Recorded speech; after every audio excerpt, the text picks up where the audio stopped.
दी अरे वो सब्जी काट नंबर तना धो देते नहीं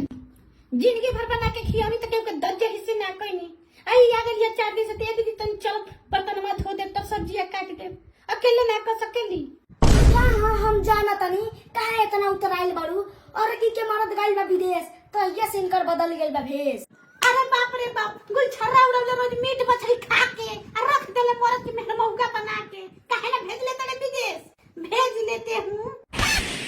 सुन ला नहीं के गरज मरद के भेज दी कमाए आ घर के धन के दूसर खाए जकर मरद विदेश चली है सोकर मेहर सुधर नहीं सका। हाय समूह के पैसा 50 ले खा के अब फंस गेले किस्त वाला साहब से जाके हमरा के लक्षण लगाते रे मारी। ओए झूठे झूठे बोलबू त मुंह तार फाड़ दे आ सुन ल राड़ मान त जड़ दे।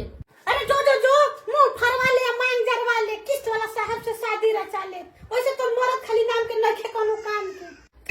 तोरी मुंह के लागी त भगवती ला आइया खाना वाला में तोर मुंह खा दे तनी।